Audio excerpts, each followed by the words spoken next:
आपल्या साप्ताहिक कार्यक्रमामध्ये आपण एक श्रृंखला चालू केलेली मागच्या काही दिवसापासून. आज आपण श्रीपाद रामानुजाचार्य यांचे जीवनचरित्र पाहूया. कारण की आचार्यांचं जीवनचरित्र एवढं व्यावहारिक आहे, कारण ते आपल्या आचरणातून भगवत भक्ती कशी केली पाहिजे, भगवंताच्या प्रती प्रेम कसं केलं पाहिजे आणि आपण काय काय सिद्धांत पालन केलं पाहिजे हे त्यांच्या जीवनातून कळतं.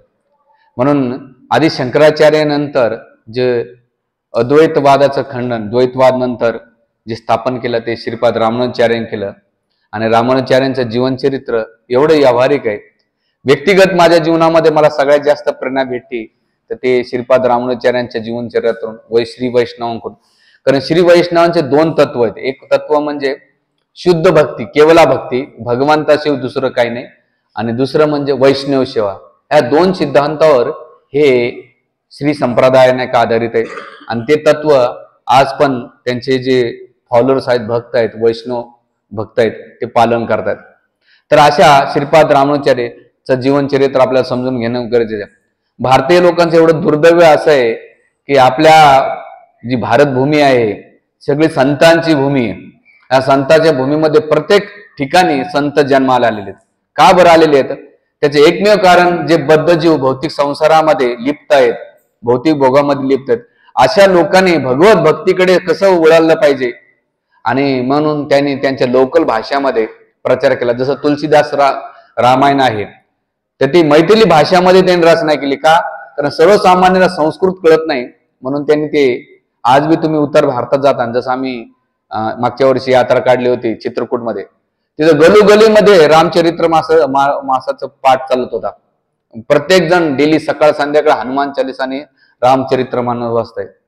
तुम्ही दक्षिण भारतात जाता तर श्रीपाद रामानुजाचार्याने जे वेद आहेत त्या वेदांना अतिशय सारभूत दिव्य प्रबोधन त्याची रचना केली, जे अल्वाराने 12 अल्वाराने नंतरच्या संतांनी ती केली.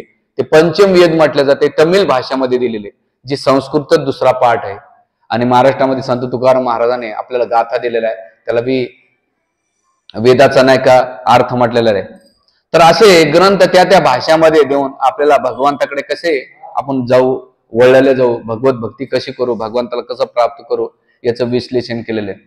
म्हणून या संतांचे चरित्र आपल्याला सखोलपणे समजून घेतलं पाहिजे आणि त्यांच्या पदचिन्हावर आपण ते पालन केलं पाहिजे की त्यांनी त्यांचे तत्व काय दिलेले आहेत.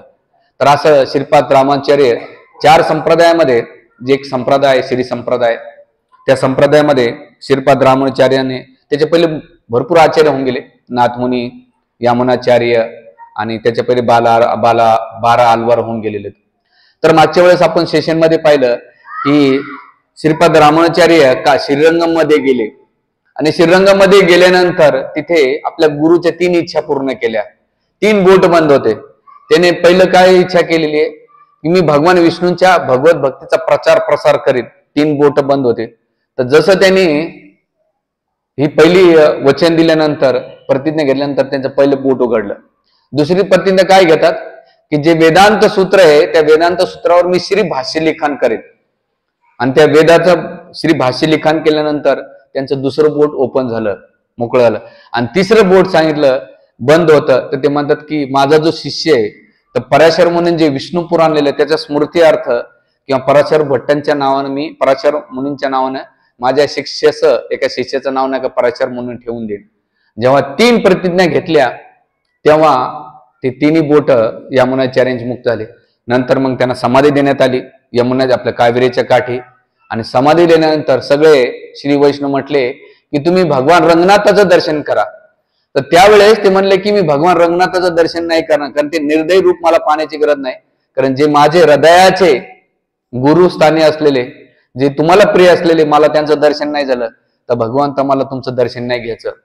आणि अशा रागाच्या भरामध्ये काही न बोलता ते कांचीपुरम मध्ये श्रीपाद रामानुजाचार्य, आता ते खूप मोठे अधिकारी व्यक्ती, भगवंताचे रामानुज ह्या शब्दाचा अर्थ लक्ष्मणजी, म्हणजे भगवंता त्यांचा भाव आहे. आपण नाही करू शकत, पण सर्वसाधारण मनुष्य. आल्यानंतर ते एकांतवासात राहू लागले. असं त्यांचं भौतिकवाद्यांच्या लोकांच्या संघामध्ये त्यांचं मन रमत नव्हतं आणि राहिलेला वेळ ते भगवंताचं स्मरण आणि ग्रंथ अध्ययनमध्ये करायचे. आणि जो उरलेला वेळ असायचे ते गुरुस्थानी असलेल्या कांचीपुरमकडे जायचे. आणि कांचीपुरमकडे गेल्यानंतर एक दिवस त्यांच्याकडे कथा कीर्तन करीत असताना बराच वेळ त्यांचा निघून जायचा, पण मनामध्ये खिन्नता असायची. खिन्नत आल्यानंतर ते कांचीपूर्णाला म्हणतात की हे कांचीपूर्ण, तुम्ही आता माझ्या गुरुस्थानी आहेत आणि माझं मन खिन्न आहे. मी शास्त्र अध्ययन करतोय, पण ते शास्त्राचं मर्म मला कळत नाही, ते शास्त्राचं समजत नाही. म्हणून मला जर ते शास्त्राचं मर्म समजायचं असेल, शास्त्र समजून घ्यायचं असेल, तर मला गुरु करणं महत्वाचं आहे. आणि माझी अशी विनंती आहे की तुम्ही गुरु म्हणून स्वीकार करा आणि मी तुमचा शिष्य होईल. त्यावेळेस कांचीपूर्ण नम्रतेने म्हटले की हे रामानुज, तुझा भाव अत्यंत प्रगाढ आहे आणि तुझी चेतना खूप दिव्य अवस्थेत आहे, पण मी एक शूद्र आहे, कुलीन परिवारात जन्म झालेला माझा, कुलीन परिवार पण नाहीये, आणि शूद्र असल्यामुळे जे उच्च वर्णीय असतात त्यांना दीक्षा देणं हे समाज परंपरेच्या विरुद्ध आहे. त्यामुळे भगवान वरदराजी तुझी इच्छा लवकरच पूर्ण करतील, तू काळजी करू नको. राहिलेला विषय, जी तुझी खिन्नता आहे, भगवान वरदराजे ती पूर्ण करतील. कारण की त्यावेळेस त्या चर्चेमध्ये रामानुजाचार्य प्रश्न की तुम्ही जर मला दीक्षा देत नसाल तर काय अर्थ आहे त्या ब्राह्मण जातीचा? ब्राह्मण हा जन्म घालून नसून ब्राह्मण नसून तो शूद्र त्यापेक्षा महत्वाचा, चांडाळ असलेला महत्वाचा आहे. का? कारण जर तो भगवत भक्तीमध्ये संलग्न होत असेल, तो चांडाळ आणि तो शूद्र ब्राह्मणापेक्षाही सर्वश्रेष्ठ आहे, कारण तुम्ही भगवान वरदराजाचे अनन्य भक्त आहेत. म्हणून तुमची जात, तुमचं कुळ महत्वाचं नाही, तर तुम्ही भगवंताला प्रिय असलेले हे महत्वाचे. आणि मग असं सांगितल्यानंतर ते म्हणतात की अशा वेळेस मी दीक्षा तुला देऊ शकत नाही, भगवान वरदराजन तुझी इच्छा पूर्ण करेल. आणि मग असं सांगून नाही का कांचीपूर्ण भगवान वरदराजाच्या दर्शनाला जातात. आणि गेल्यानंतर इकडे कालांतराने त्यांच्या निवासस्थानी रोज रोज कांचीपूर्ण भेटायचे, कथा करायचे, पण मनात खिन्नत असल्यानंतर एक दिवस त्यांना असं वाटलं की कांचीपूर्ण मला असं तर स्वीकार करणार नाही, तर मग मला काहीतरी युक्ती केली पाहिजे. काय युक्ती केली पाहिजे? ते म्हणतात की कांचीपूर्ण, आज एक दिवस माझ्या घरी प्रसादाला या. आणि मग प्रसादाला बोलवण्याचा त्यांचा हेतू असा होता की कांचीपूर्णांचा जो मी उच्चिष्ट ग्रहण केलं, तर मी जेव्हा ग्रहण केलं तर मला तेव्हा ते स्वीकार करतील, तर मी त्यांच्यापेक्षा निम्न होऊन जाईन. आणि म्हणून ते आपल्या पत्नीला, रक्षकंबळ त्यांच्या पत्नीचं नाव असतंय, ते म्हणतात की कांचीपूर्ण आपल्या घरी प्रसादाला येत आहेत, तू नाना प्रकारचे व्यंजन कर, सगळी तयारी कर. आमंत्रण दिल्यानंतर दुसऱ्या दिवशी ती सकाळी लवकर उठते, सडा सारवून करते. सडा सारवून केल्यानंतर चांगले प्रकारचे व्यंजन बनवते. आणि व्यंजन केल्यानंतर भगवान नारायणाला जे वरदराजेला भोग लावतात, भोग लावल्यानंतर ते म्हणतात की आता तुम्ही काय करा, कांचीपूर्णाला बोलवा. आणि मग एक साईडनं, दुसऱ्या साईडनं श्रीपाद रामानुजाचार्य जातात त्यांना बोलवण्यासाठी. गेल्यानंतर यांचा जो मथित अर्थ आहे रामानुज यांचा, तो कांचीपूर्ण ओळखतात की रामानुज एवढा साधारण व्यक्ती नाही, हा भगवंताचा भक्त आहे आणि भक्तीच्या उच्च अवस्थेत असल्यामुळं आज तो माझ्यासोबत मोठा काहीतरी खेळ करणार आहे आणि मी तो सफल होऊ देणार नाही. आणि मग ते भगवान वरदराजाला म्हणतात की भगवंता, तू मला किती मोठ्या धर्म संकटामध्ये टाकतोय, कुठं रामानुज आणि मी कुठं शूद्र आहे. आता त्यांची नम्रता होती म्हणजे स्वतःला नाही का खिन्न करायचे, पण हरकत नाही. तर एक साईडनं रामानुजाचार्य त्यांना बोलवण्यासाठी गेले, दुसऱ्या बाजूला त्यांनी धावत धावत पळत पळत ते कुठे येतात, रक्षक रामानुजांच्या घरी येतात. आल्यानंतर त्यांचा अतिशय आदर सत्कार होतो, त्यांना पाय धुण्यासाठी पाणी दिले जाते, पाणी दिल्यानंतर बसण्यासाठी आसन दिले जाते. आणि मग केळीचं पान ओढून ते मला लवकर लवकर आठवा की तुम्ही रक्षकंबाला विचारते, तुम्ही एवढं धावती भेट किंवा एवढं लवकर लवकर का करतात? ते म्हणतात की माझ्या उदारापेक्षा मला भगवान वरदराजाची सेवा खूप महत्वाची आहे. जर मी माझ्या उदाराची सेवा करीत बसलो तर मला भगवान वरदराजाची सेवा होणार नाही. म्हणून माझ्या भगवंताच्या सेवेमध्ये हे उदार कामच नाही, तो लवकर लवकर जो काही प्रसाद बनवला तो मला अर्पण कर. आणि त्याने एकदम घाई गडबडीने प्रसाद खाल्ला. ते म्हणले जर मी थोडासा जर वेळ राहिला तर रामानुज काय करेन, माझं उच्चिष्ट खाईन. म्हणून त्यांनी काय केलं, ते प्रसाद लवकर लवकर खाल्ला आणि खाल्ल्यानंतर ज्या ठिकाणी ते जेवले होते त्यांनी स्वतःचा साडा सारून केलं आणि आपलं केळीचं पान उचलून नाही का लांब कुठेतरी फेकून नाही का, हात धुवून नाही का निघून गेले. निघून गेल्यानंतर इकडे रक्षकंबालनं काय केलं, ज्या ठिकाणी रामानुज आपलं कांचीपुरानं सडा सारून केलं, तर पुन्हा आणखीन तिने घरात काय केलं, सगळीकडे सडा सारून मार्जन केलं. कारण की रक्षकंबाल एकदम कर्मकांडी, टिपिकल ब्राह्मण, एकदम सवळ्याचं म्हणजे स्मार्ट तत्वाला पालन करणार, स्वतःला उच्च वर्ण समजायची, पुन्हा कर्मकांडाचे असं कठोर नियम पालन करायचे. यवन ती कोणाला बी नाही का तिच्या उच्च वर्णामुळं आणि ज्ञानामुळं धनामुळं ती नाही का सगळ्यांना नाही का घृणा करायची. आणि मग तिला असं वाटलं की हे ज्या शूद्राला मी प्रसाद बनवलाय ती कांचीपूर्णला साधारण समजायची, शूद्र समजायची.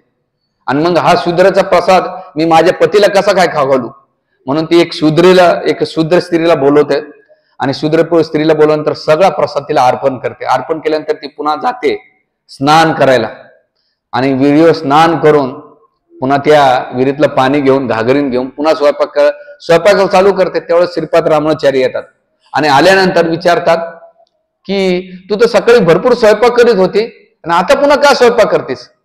तर त्यावेळेस ही रक्षकंबाला काय म्हणते की तुम्हाला जो प्रसाद बनवतो कोणाला बनव, कांचीपूर्ण, आणि कांचीपूर्ण शूद्र आहेत आणि शूद्राला प्रसाद मी काय केला, शूद्राने वाटून टाकला आणि मी माझ्या पतीला एका शूद्राचं उच्चिष्ट कसं काय देईल. त्यावेळेस श्रीपाद रामानुचार्यांची तळपायाची का आग मस्तकाला जाते आणि ते एवढे क्रोधित होतात.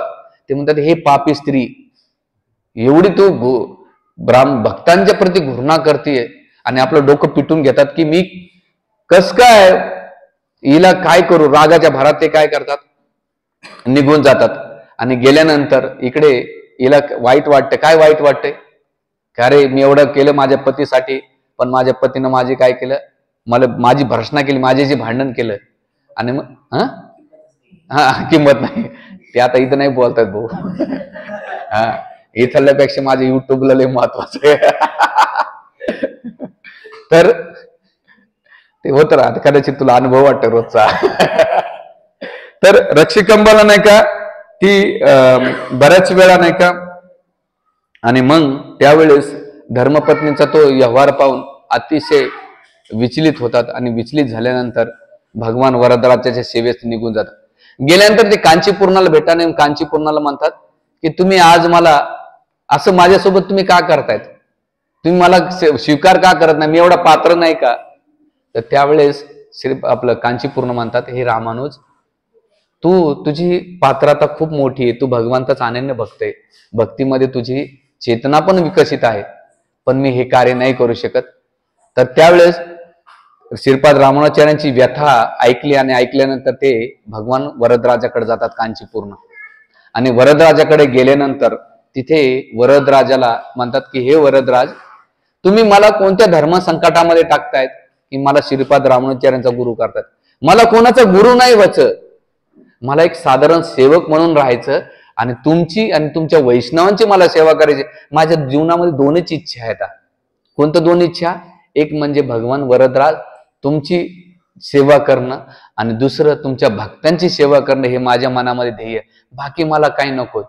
तर त्यामुळे मी आता जर थांबलो तर माझ्या मोठं धर्म संकट होईल. यापेक्षा मी आता तुमची सेवा सोडून माझं मन करतंय की मी तिरुमला भगवान जे लक्ष्मीपती बालाजी आहेत त्यांचं मी दर्शन घ्यायला जाईन.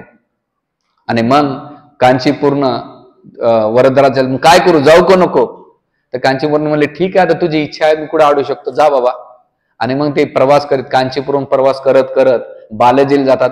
आणि बालाजीमध्ये जाऊन तिथे भगवान अनंताचार्य कारण रामानुचार्य आपलं तिथे जाऊन बालाजीची सेवा करतात. सेवा केल्यानंतर रोज त्या नदीतून पाणी आणायचे, कुंडातून पाणी आणायचे, अभिषेक करायचे, तिथले फुलं तोडायचे वनातले आणि ते अर्पण करून 6 महिने सेवा करीत होते. 6 महिने सेवा झाल्यानंतर कांचीपूर्णाच्या स्वप्नात वरदराजे गेले. म्हणले तू बालाजीची सेवा करतोय, पण माझी सेवा कोण करणार, मला गरम होतंय, मला फॅनिंग कोण करणार, मला भोग कोण लावणार आहे.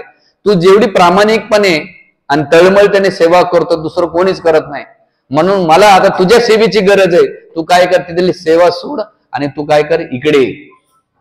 आणि मग कांचीपूर्ण काय करतात, ठीक आहे.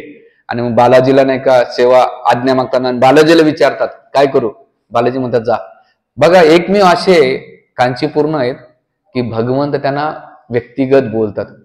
आज बी तुम्ही कांचीपुरमला जाता आणि आपलं कांचीपुरमला जाणारच आपण, वरदराजाचं दर्शन घेतात ना, वरदराज वरती. मी एकदा असंच मी आता लेटेस्ट मध्ये एक प्रवचन ऐकत होतो की सगळे विग्रह खाली असतात, सगळे विग्रह खाली असतात, एकमेव वरदराजी वरती काय. तर तिथं ते भक्त सांगत होते त्यांच्या प्रवचनामध्ये की वरदराज हे विचार करत होते की एवढे लोक येते ना, तर जे लोक भक्त पुढे येतात त्यांना दर्शन होईल, मागच्याला होणार नाही. पण मी जर हाईटला राहिलो तर सगळ्यांना दर्शन होईल. म्हणून एकमेव असं विग्रह वरती आहे जे म्हणजे वरदराजी. आणि बघा किती गर्दी असू द्या, काही असू द्या, उलट तुम्ही जेवढं मागं जातात ना तेवढं तुम्हाला नाही का क्लिअर दर्शन येत आहे. आणि सगळ्यात महत्वाचं वैशिष्ट्य जर तुम्ही पाहता ना, वरदराजीची स्माईल एवढी सुंदर आहे, खूप सुंदर आहे. आणि तुम्ही आता गेल्यानंतर तिने निरखून पहा किती सुंदर आहे. आणि त्याला फॅनिंग, मी त्यावेळेस एक बघत होतो की तिथे फॅनिंग दिसत नव्हती मला, कारण की त्या पंडाला विचारत होतं थोडे दान दक्षिणाले तर फॅनिंग करायला भेटलं तर बघेल. हा, तर ते आता ह्या वेळेस नाही का बघू थंडीच्या दिवसामध्ये भगवंताला फॅनिंग थोडं काही करायचं. आपलं एवढी पातारा नाही, कारण त्यांच्या सेवा कोण करायची ते ठरवतात, आपण काय ठरवू शकतो. पण आपल्या मनामध्ये तेवढी जरी प्रामाणिक इच्छा असेल की नाही मला वरदराजाची सेवा करायची, मानसिक जरी इच्छा केली तरी भगवंत आपली ती भावना बघतात. तर तिथे गेल्यानंतर बघू किंवा इथंच आपण प्रयत्न करूया भगवंताचे. तर अशा प्रकारे जेव्हा आल्यानंतर इथे रोज कांचीपूर्ण जेव्हा आले तेव्हा श्रीपाद रामानुजाचार्याला एवढा आनंद होतोय की कांचीपूर्ण आलेले आहेत. आल्यानंतर रोज ते भगवान वरदराजाच्या कथा करू लागले. विशेष करून त्यांच्या कथेचा मेन केंद्रबिंदू कोण असायचं? श्री वैष्णवामध्ये रामायण कथा ही सगळ्यात प्रामुख्याने वाचल्या जाते आणि रामायणाची चर्चा करायची. असं दिवसेंदिवस झाल्यानंतर पुन्हा रामनाथ म्हटले कोणाला? कांचीपूर्ण, की गुरुदेव मला शास्त्र कळत नाही, शास्त्राचं मर्म कळत नाही, मला व्यथा आहे माझ्या जीवनात आणि माझ्या जीवनात काहीतरी प्रश्न आहेत, त्या प्रश्नाचं मला उत्तर पाहिजे. तुम्ही कदाचित ते प्रश्नाचं भगवान वरदराजाला का विचारत नाहीत? आणि मग कांचीपूर्ण म्हणले काळजी करू नको, मी जेव्हा उद्या पूजेला जाईन, सेवेला जाईन, तेव्हा निश्चित तुझे प्रश्न काय करेन विचारेल. आणि मग दुसऱ्या दिवशी कांचीपूर्ण सकाळी सकाळी जातात आणि गेल्यानंतर तिथे ते जसे सेवेला गेला आणि त्यावेळेस रामानुज पण नाही का रोज त्यांच्या सेवेला आल्यानंतर एक नवयुवक ब्राह्मण नाही का तो बोलायला सुरुवात करतो आणि म्हणतो, हे रामानुज, आता मी जे सांगतोय तू ते ध्यानपूर्वक ऐक. तुझ्या मनामध्ये जी शंका होती, जी व्यथा होती, त्या सगळ्या प्रश्नाचे उत्तर आता मी तुला देईन. आणि जसं आहे तो ब्राह्मण वरदराजाचा पुजारी आणि कांचीपूर्ण शेजारी होते आणि श्रीपाद रामानुजाचार्य नाही का ऐकू लागले, ध्यानपूर्वक ऐकू लागले. आता हे काय सांगणार भगवान वरदराजे? आणि मग वरदराजेने 6 प्रश्न उत्तर सांगितले. ते म्हटलं, पहिला ध्यानात ठेव, मी परब्रह्म आहे आणि भौतिक प्रकृतीचं कारण मीच आहे या जगामध्ये. मी या जगामधला सृष्टीकर्ता आणि ह्या जगामधले परा आणि अपरा प्रकृती माझ्यापासून निर्माण होती. आणि याचं कारण काय? भगवंत गीतेमध्ये म्हणतात, अहम सर्वस्य प्रभो मत सर्व प्रवर्तते इति मत्वा भजन्ते माम बुध भाव समेत्वा. ह्या भौतिक जगाचा ना आध्यात्मिक जगाचा काय आहे? मी निर्माता आहे. जो कोणी जाणतो त्याला काय? बुधा भाव समेतो, त्याला बुद्धिमान म्हटलं जाते. म्हणून बुद्धिमान व्यक्ती कोणाला शरणागत जातो? भगवान हरीला शरणागत जातो, दुसरं कोणाला जात नाही. म्हणून रामानुज, तुझ्या मनातला जो पहिला प्रश्न आहे की ह्या भौतिक जगाचा ना आध्यात्मिक जगाचा उत्पत्ती करता कोण आहे? तर मी आहे. हा पहिल्या तुझ्या प्रश्नाचं उत्तर मी देतोय. दुसरं ते म्हणतात की हे जे काही जीवात्मा आणि माझ्यामध्ये फरक आहे, तर जीवात्मा हा माझा अंश आहे, तो माझ्यामध्ये विलीन होत नाही किंवा मी त्याच्यात विलीन होत नाही. आमच्या दोघांचं पृथक पृथक स्वभाव आहेत, पृथक स्वभाव गुण आहेत. तो माझ्यामध्ये विलीन होत नाही, त्याचं अस्तित्व कायमस्वरूपी राहत आहे, तो काही लीन मध्ये होत नाही. आणि जरी तो ब्रह्मज्योतीमध्ये लीन होण्याचा विचार केला तर तो काही काळापर्यंत राहतो, पण काही काळानंतर त्याची अधोगती किंवा पतन होत आहे. त्यामुळे तुझ्यामध्ये जो अद्वैतवादाबद्दल जो प्रश्न होता की जीवात्मा आणि परमात्मा एक होतात का, चेतना आणि परमचेतना एकत्र होते का? तर हे दोन्ही काय आहेत? वेगळे वेगळे. ह्या दुसऱ्या प्रश्नाचं उत्तर देतात. आणि तिसरं म्हणतात की जर एखाद्या व्यक्तींचं समर्पण कोणाच्या प्रती असलं पाहिजे, तर भगवान वरदराज म्हणतात की परम भगवान चरण कमलाचं समर्पण त्या मुक्तीचा एकमेव मार्ग आहे. मुक्ती जर प्राप्त करायची असेल तर माझ्या चरण कमलाशिवाय दुसरी कोणाही मुक्ती देऊ शकत नाही. अन्य देवदेवता कोणतेही ह्या सृष्टीतला कोणताही व्यक्ती मुक्ती देऊ शकत नाही. जर जीवात्म्याला मुक्ती पाहिजे असेल, वैकुंठ धामाची प्राप्ती करायची असेल, तर ती मुक्ती माझ्यापासून प्राप्त होते. आणि मग त्याला सांगतात की ती मुक्ती कशी प्राप्त होईल? ते म्हणतात की वेगवेगळे साधन आहेत. वेगवेगळे माध्यम आहेत, पण त्याच्यामध्ये सर्वश्रेष्ठ माध्यम आहे माझ्या चिंतन, श्रवण कीर्तन जो मनन करतो त्याच्याद्वारे त्याला मुक्ती सहज प्राप्त होते. मुक्ती त्याच्या समोर हात जोडून उभा राहते जो 3 गोष्टी करतो. कोणत्या 3 गोष्टी? ते म्हणतात की भगवान नारायणाबद्दल श्रवण करणे, भगवान नारायणाबद्दल कथा करणे, श्रवण आणि मनन करणे. चिंतन मननम निधी ध्यासनम. जेव्हा पहिले श्रवण करणं, मुखातून भगवंताचं नाव घेणं, आणि तिसरं चिंतन करणं. जेवढं त्याच्या चिंतनामध्ये तळमळता वाढेल तर या भौतिक जगाची मुक्ती सोडून भौतिक जगामध्ये मुक्त होऊन तो आध्यात्मिक जगामध्ये मुक्त होऊ शकतो. कारण भगवंत तिथे म्हणतात जेवढं त्याचं स्मरण तळमळीचं असेल तेवढं तळमळतीने मी त्याला त्या वैकुंठ धामात घेऊन जातो. त्याची तळमळता तर तिथे नसेल. आता काय होतं इथं भगवंत किती क्लिअर पिक्चर करता बघा ना. आपली तळमळ कशामध्ये हे आपल्याला कळायला पाहिजे. आपली तळमळ जर भौतिक संसारात असेल तर भगवंत म्हणतात अरे हा भक्ती तर करतोय पण त्याचा 80% चेतना, कार्य, मन, बुद्धी, वाचा, काया हा भौतिक संसारामध्ये लिप्तय. तर भगवंत म्हणतात भौतिक संसारामध्ये राह. पण एखादा व्यक्ती संसारात राहतो पण त्याची चेतना, त्याची कार्य, त्याची बुद्धी सगळं काही भगवंताच्या प्रती तळमळतेने कार्य करतो. ते म्हणतात की तो संसारात असून सुद्धा मुक्त प्राप्ती केलेली आहे. म्हणून मुक्तीची साधना किंवा मुक्तीचं सुरुवात कुठून होती? असं नाही की आपल्याला वाटतंय मुक्ती म्हणजे शरीर सुटल्यानंतरच मुक्ती. नाही, तुम्ही शरीर अवस्थेमध्ये असताना सुद्धा मुक्त आहात का? डिटॅचमेंट आहात का त्या गोष्टीपासून? कारण हे मनामध्ये धरून ठेवलं पाहिजे की एक ना एक दिवस मला या जगातल्या सगळ्या गोष्टी सोडायच्या. हे ऐकायला बरं वाटतंय पण ते पालन करणं किंवा त्याला सोडणं खूप कठीण राहतंय. म्हणून मुक्ती म्हणजे काय? लोक 2 प्रकारच्या मुक्त्या बघतात. एक म्हणजे घरातले ताण दिलं ना किंवा लय कटकटी झालं, लोक म्हणतात कधी मुक्त होईल महाराज मी. एकदा प्रभुपादाला असाच प्रश्न विचारला, काय प्रभुपाद या जगातले प्रॉब्लेम कधी सॉल्व्ह होतील? प्रभुपाद म्हणले जेव्हा महाविष्णू श्वास घेईन तेव्हा प्रॉब्लेम सॉल्व्ह होतील. तोपर्यंत होणार नाही. लोकांचा गैरसमज आहे की बा मंदिरात आल्यानंतर मी द्वारगंडा बांधला त्या जादू टोना फुकलं प्रॉब्लेम सॉल्व्ह होते. तो सांगणारा येडा आहे आणि ऐकणारी येडे येतं. अशा गरज, कारण भगवंताने या सृष्टीला नावं दिलं काय? दुःखालय अशासन. इथं दुःखच भेटणार आहे. मग तुम्ही कसं काय अपेक्षा करू शकता? हॉटेलमध्ये आपल्या हॉस्पिटलमध्ये जाऊन सांगू शकता का मला इथं सुख? जसं आता मी काही हॉस्पिटलला जातोय, मी तिथे बसलो होतो हॉस्पिटलमध्ये. मला हॉस्पिटलचं स्ट्रक्चर एवढं सुंदर आहे, तिथला स्टॉप पण एवढा सगळीकडे चकाचक आहे, पण एक सुद्धा सुविधा माझं दुःख थोडं सुद्धा कमी करू शकत नाही. काय त्या हॉस्पिटलमध्ये दिसायला खूप चांगलं एसी आहे, तुमची काळजी घेणारे लोक चांगले आहेत, तुम्हाला ट्रीटमेंट पण चांगली भेटते, पण थोडं क्षणभर सुद्धा दुःख कोणी कमी करू शकत नाही. म्हणून या जगामध्ये हे जग तुम्हाला त्या हॉस्पिटल सारखे खूप चकाचौंध वाटत असेल, पण जन्म मृत्यू जरा विशेष करून मृत्यू पासून कोणी आणि दुःखापासून कोणी सोडू शकत नाही. म्हणून हॉस्पिटलमध्ये गेल्यानंतर बरंच मी विचार करत होतो. कधी कधी काही जण जातात त्या स्टाफला पाहता, अरे स्टाफ लय भारी आहे, अरे काय स्टाफ भारी आहे. तो बिचारा फर्स्ट त्या दिवशी मी बघितलं हॉस्पिटलमध्ये 9 वाजेपर्यंत बळजबरी ड्युटी करत होते. ते सारखं सारखं घड्याळाकडे बघायचं, कधी मी घरी जाईल. आणि पेशंटला काय वाटत कधी डॉक्टर येईल. आणि पेशंट डॉक्टर काय विचार करायचा आणखीन मला किती पैसे भेटतील. म्हणजे त्या हॉस्पिटलमध्ये प्रत्येकाची मेंटॅलिटी वेगळी वेगळी चालत होते. आणि मेडिकलवाला सारखं टक लावून बघायचा कोण येईन आणि किती मी गोळ्या देईन त्याला. अरे काय लावलंय तिथं. पण सगळ्यात महत्वाचा मुद्दा की दुःख हे सुटणार नाही. म्हणून इथली मुक्ती, भगवंताची मुक्ती पाहिजे असेल तर जगातल्या हळूहळू आपल्याला भगवंताच्या प्रती प्रेम वाढवणं आणि ह्या जगाच्या आसक्ती कमी करणं खूप महत्वाचं आहे. जोपर्यंत ती करणार नाही तोपर्यंत आपण मुक्ती प्राप्त करू शकत नाही. म्हणून हे तिसरी गोष्ट सांगतात. चौथी गोष्ट काय म्हणतात?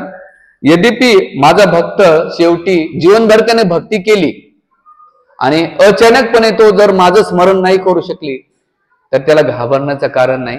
तर त्यावेळेस मी स्वतः येईन आणि त्याला स्मरण करून नाही का मी माझ्या भगवत धामात घेऊन जाईन. इथं भगवंत आश्वासन देतात.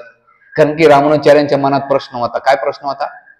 कारण एखाद्याने जीवनभर भक्ती केली, कारण गीतेमध्ये भगवंत काय म्हणतात? अंतकालेचे मामेव स्मरण मुक्त कलेवरम. अंतकाळी जो माझं स्मरण करतो तेव्हा माझी भगवत धामाची प्राप्ती होते. आपल्याला आताच स्मरण करायचं म्हटलं मोबाईल मध्ये लगेच आपण 10 मिनिटं अर्धा तास घालू, पण जप करायचा. आपला जप म्हणजे काय? मी काल एक स्टेटमेंट वाचलं, मला खूप आवडलं ते स्टेटमेंट. संबंधामध्ये मन लावून जर कार्य केलं तर संबंध टिकतात. संबंधामध्ये मन लावून जर आपण सगळ्यांचे संबंध ठेवले तर संबंध टिकतात. तसं हरिनामामध्ये मन लावलं तर सिद्धी प्राप्त होते. जर हरिनामात मन लावलं नाही तर नुसती माळा चिकनी होते, बाकी काही होत नाही.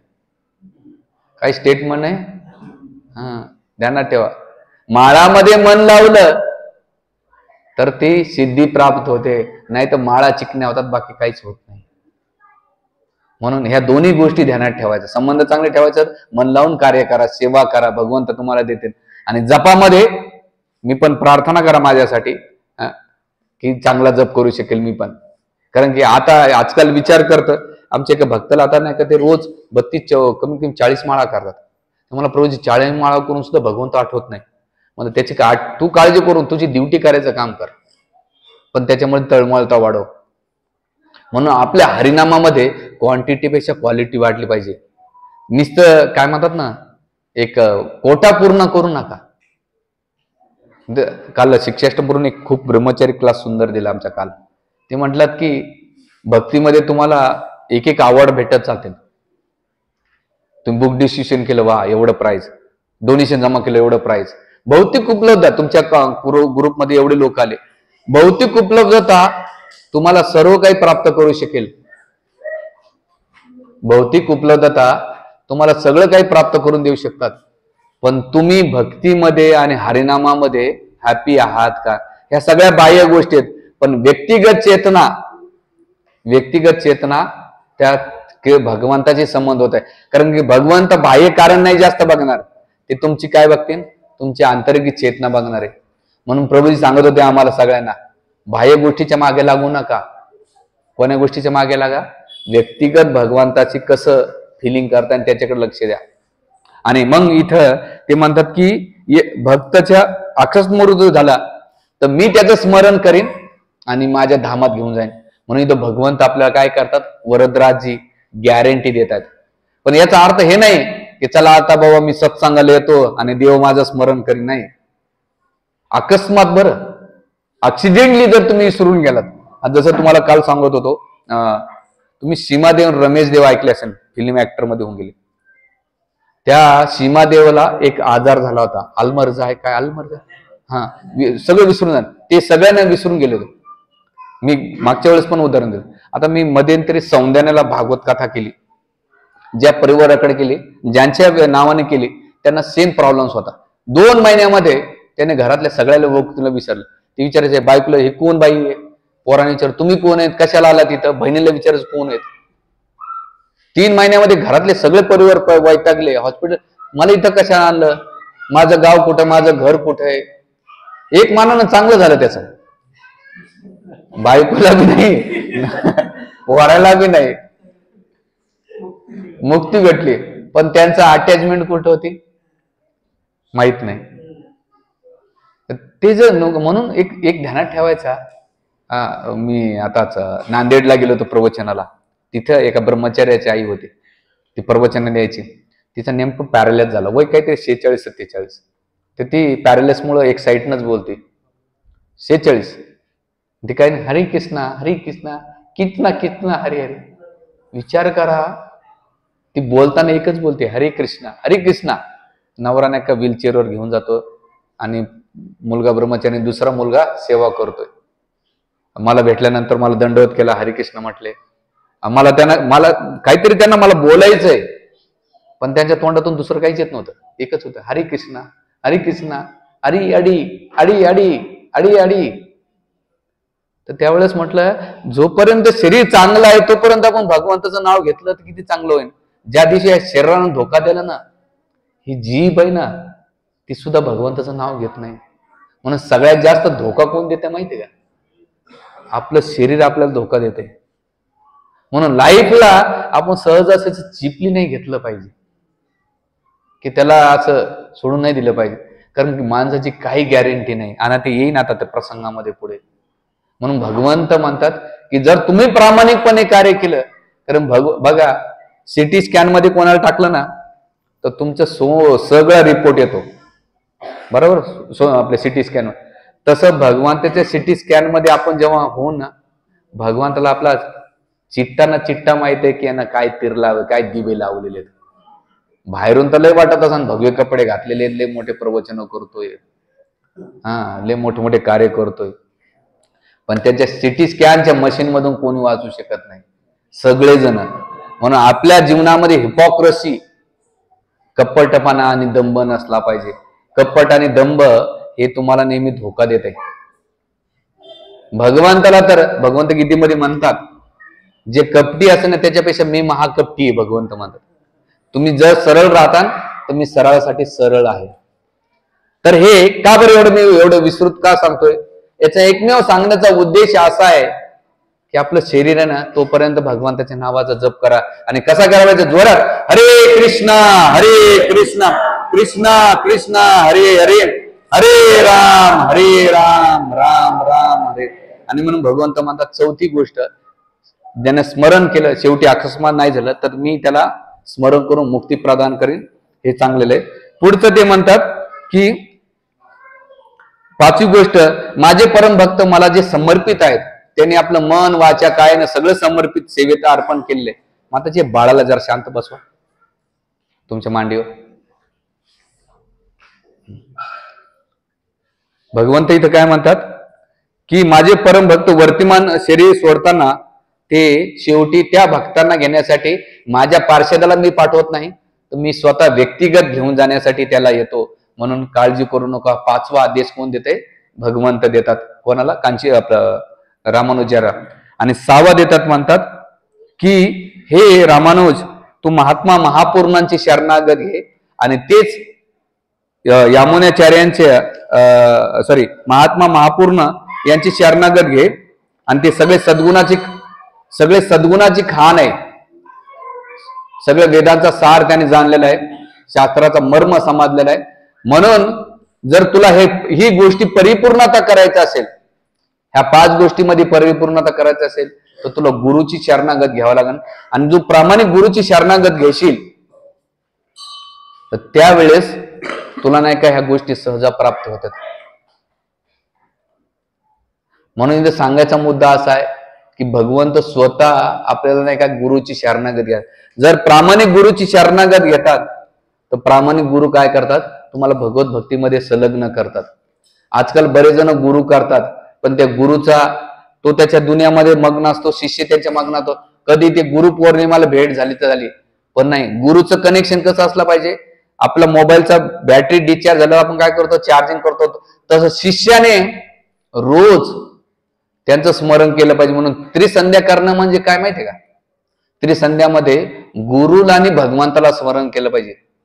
इस्कॉन मध्ये वर्षातून एकदा गुरु पौर्णिमा साजरी करत नाही, तर इस्कॉन मध्ये सकाळी 2 टाइम गुरुपूजा होती. कशी होती, मॉर्निंग जेव्हा गुरुपूजा होती, आपलं मंगल आरती असते, गुरु अष्टकम म्हटले जाते, आणि त्याच्यानंतर गुरुपूजा केली जाते. गुरु मीन्स काय की ते फिजिकली करण्यापेक्षा त्यांच्या वाणीचा संग केला पाहिजे. बरेच जण फिजिकली करतात, पण फिजिकल पेक्षा गुरुनं काय सांगितलं ते फॉलो केलं पाहिजे. असं नाही की गुरु आपल्या मला वाटेल तसं नाही. नाही, प्रामाणिक परंपरेतला गुरुचा स्वीकार केला पाहिजे. आणि हे जेव्हा तू करशील, त्यांच्या आदेशामध्ये, त्यांच्या मार्गदर्शनाखाली जेव्हा तू हे कार्य करशील, तर निश्चित तुला काय होईल, तुझ्या सगळ्या. आणि जसं या 6 गोष्टी तो युवा ब्राह्मण वर्णन करतो, त्यावेळेस रामानुचार्य अचंबित होतात आणि म्हणतात की माझ्या मनामध्ये जे सगळे प्रश्न पडले होते ते प्रश्न वरदराजेने सोडले. आणि सोडल्यानंतर पुढे ते भावविवर होतात, आणि भावविवर होऊन नृत्य करतात. आणि नृत्य केल्यानंतर ते वरदराजाकडे जाऊन पुन्हा त्यांना साष्टांग दंडवत करतात. दंडवत केल्यानंतर इकडे त्यांना असं ठरवलं की आता मी काय केलं पाहिजे, दर्शन घेऊन लगेच कुठे गेलं पाहिजे, का श्रीरंगमला जाऊन मला महापूर्णाची जाऊन दीक्षा घेतली पाहिजे. जसं त्यांनी आदेश घेतला, आदेश घेतल्यानंतर त्यावेळेस ते इकून नाही का ते दीक्षा घेण्यासाठी कुठे निघतात, श्रीरंगमला. तिकून तिरंग हा यामुनाचार्यांचा त्याच्यानंतर गादीवर बसलेला, पदावर बसलेला होते. आणि स्वतः यामुनाचार्य म्हटले तिरुवरंगना की आता माझ्यानंतर तू गादीवर बसून नाही का, हे जे राहिलेले भक्त आहेत त्यांना मार्गदर्शन कर, त्यांना भगवत भक्तीमध्ये संलग्न कर. त्यावेळेस नालियार दिव्य प्रबोधम, त्याच्यानंतर अलवरांच्या ज्या काही कविता आहेत त्याचं बखान करून ते व्याख्यान करायचे. त्यावेळेस तिरुरंगानं वाटायचं की जसं माझ्या गुरुनं जे ज्ञान दिलं तेवढं त्यांच्या शास्त्रावर ज्ञान होतं, प्रगंड पण होते, आणि जेवढं ते विद्वत्तेने ज्ञान द्यायचे तेवढं मला जमत नाही. म्हणून जे ग्रस्त शिष्य आणि संन्यासी जे पहिले एकत्र राहायचे त्या ते राहत नाहीत, आणि मी त्यांचं पोषण करू शकत नाही. म्हणून ते एक दिवस सगळ्या वैष्णवाला एकत्र बोलवतात आणि म्हणतात की माझी एक इच्छा आहे. काय इच्छा आहे? की कदाचित मी गुरुसारखी सेवा किंवा गुरुनं जी पोकळी जे आपल्याला दिले ते मी देऊ शकत नाही, पण तुम्हाला आठवत असेल सगळ्यांना जेव्हा आपल्या गुरुनं त्याग केला होता आणि गुरुची इच्छा आपल्या कोणाला कळाल्या नव्हत्या, त्या इच्छा कोणाला कळल्या होत्या? रामानुजला कळाल्या होत्या. म्हणून माझ्यानंतर ह्या गादीवर बसण्याचा एकमेव अधिकारी जो कोणी असेल तो रामानुज आहे. तर तुम्ही सगळ्या वैष्णव भक्तांनी ठरवा की त्यांना बोलून आणायचं. मग कोणाला पाठवायचं? तर त्यावेळेस म्हणले की नाही, तिथे बरेच गोष्टी पूर्ण होते, महापूर्ण होते. तर सगळ्यांनी एक निर्णय घेतला आणि निर्णयामध्ये असं ठरवलं की जे महापूर्ण आहेत यामुनाचार्यांचे पुत्र आणि गुरुस्थानी होते आणि त्यांच्या पत्नीला आणि त्यांना पाठवलं. आणि मग ते प्रवास करत करत करत एक ठिकाणी आले, आणि एक ठिकाणी आल्यानंतर जेव्हा एक ठिकाणी पोहोचले एका नदीच्या काठी, तिथं भगवान वरदराज एक विष्णूचं मंदिर आहे, आणि त्या विष्णूच्या मंदिरात पोहोचल्यानंतर मधुरका अंतकम नावाचं गाव आहे, त्या ठिकाणी दोघांची अचानक भेट झाली. झाल्यानंतर त्यांनी रामानुजांना पाहिलं की माझे गुरु आणि त्यांची पत्नी येते, त्यामुळे साष्टांग दंडवत करतात. आणि दंडवत केल्यानंतर त्यावेळेस म्हणतात की तुम्ही कसं काय आले इकडे, येण्याचं कारण काय? ते म्हणले की सगळ्या ज्या काही गोष्टी होत्या जीवनामध्ये भक्तांच्या त्या नारायण इच्छानं होतात. कोणाच्या इच्छानं होतात? नारायण इच्छानं. आणि माझं पण मला वरदराजाने सांगितलं की तुमच्याकडून मला दीक्षा घ्यायची, आणि इकडे महापूर्ण म्हणतात की सगळ्या वैष्णवानं ठरवलंय की मी तुम्हाला घेऊन यावा. पण सांगताना सगळ्या वैष्णवांना काय सांगितलं होतं? 1 वर्ष राहा तुम्ही आणि बळजबरी करू नका त्यांना, त्यांची इच्छानं नाही काय का त्यांना घेऊन या आणि त्यांना ज्ञान द्या. तर त्यावेळेस ते म्हणले आताचे आता तुम्ही काय करा, मला दीक्षा द्या. तर त्यावेळेस महापूर्ण आणि त्यांची पत्नी म्हणते की हे मधुरकांतपेक्षा आपण काय करू का, कांचीपुरम मध्ये जाऊ आणि तिथे जाऊन वर ते बाळाला बसवा शांत. हरे कृष्ण हरे कृष्णा हरे कृष्णा कृष्णा कृष्णा हरे हरे, हरे राम राम राम हरे. तर ते म्हणतात की इथं आपण कांचीपुरमला आपलं जाऊ आणि तिथे दीक्षा घेऊ. त्यावेळेस श्रीपाद रामानुजाचार्य म्हणतात की तुम्ही जाणता मूर्तीला कोणताही वेळ नाही आणि मूर्ती समोर काही असंभव नाही, तर त्यामुळे मी भेद करू शकत नाही आणि एक क्षण सुद्धा मी थांबू शकत नाही. आणि त्यावेळेस एक सुंदर श्लोकामध्ये ते म्हणतात की मनुष्य जेवण करीत असताना, झोपताना, झोपलेला असो, जेवण करीत असो अथवा रस्त्यावर चालत असो, युवक असो, बालक असो, वृद्ध असो किंवा ज्ञानी असो, धनी असो, गुणी असो, रूपवान असो किंवा काळा असो, काही असो, मृत्यू त्याचं थांबू शकत नाही. मृत्यू हे बघत नाही की जगाची उपलब्धी काय आहे, मृत्यू त्याचं कार्य करीत राहते. म्हणून हे गुरुदेव मृत्यूला कोणताही काळ वेळ नाही, तो कोणत्याही गोष्टीचा विचार करत नाही. तुम्हाला आठवत असेल तुम्ही मला घेण्यासाठी आले होते मागच्या वेळेस, आणि आपण पोहोचल्यानंतर काय झालं, यामुनाचार्य जे अलबंदारू ते आपल्याला सोडून गेले होते. म्हणून मी मृत्यूवर विश्वास ठेवू शकत नाही, तुम्ही आताची आता मला दीक्षा द्या. म्हणून इथे सिद्धांत काय माहितीये का, श्रीपाद रामानुजाचार्यांच्या आपल्याला उदाहरणातून शिकता येते की मृत्यूची कधी गॅरंटी नाही. म्हणून आपल्या जीवनामध्ये भक्तीमध्ये तळमळता असणं खूप महत्वाचं आहे. उत्कंठा महत्वाचं नाही की असं नका म्हणून समजू की मी 100-150 वर्ष जगणार आहे. जगाव, मी त्याच्या विरोधात नाही, पण काय गॅरंटी आहे? आमचे एक भक्त समोर बसलेले, त्यांचे पाहुणे होते, रात्री झोपले, सकाळी उठलेच नाही पुण्याला. जगातलं काय नाही, शेजारी कोणी असो, मृत्यू कोणाला थांबत नाही. चालता बोलता, आता जसं माझ्या काल गावात 8 वर्षाचा मुलगा, त्याला डेंग्यू झाला, हॉस्पिटलला जाऊच तर तो वारला. एकुलता एक पोरगा होता. मृत्यू बघत नाही लहान आहे का मध्य वयाचा आहे का म्हातारा आहे का नाही. मृत्यू कधी कॉम्प्रोमाइज करत नाही. करतो का त्याला जर पैसे देऊन थांब बाबा? नाही. एकदा तुम्ही कथा ऐकलीच असेल, एका एका व्यक्तीला नाही का साक्षात यमदूत घ्यायला आले. आल्यानंतर यमदूत पाहिलं, जसं यमदूताला पाहिलं थोडासा घाबरल्यानंतर तो थोडा हुशार होता, चॅप्टर होता, कलियुगातला होता, इंद्रनगरचा होता असता. हुशार म्हटलं तर काय करू, यमदूत आलेत, म्हटलं या बसा, काय घेणार कोल्ड्रिंक मध्ये, चहा, थंड, कॉफी. म्हणले लय थकलो तू, पहिल्यांदा तू एवढे आवड भगत केले, चहा कर बाबा आम्हाला. किती जण चहा पितात, बरेच जण पितात ना.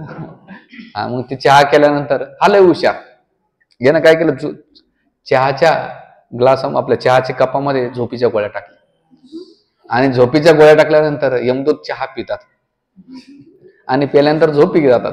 झोपल्या 2-3 तासामध्ये झोपल्यानंतर यानं काय केलं, यमदूताच्या हातात एक लिस्ट होती आणि त्या लिस्ट मध्ये एक नंबरचं नाव होतं.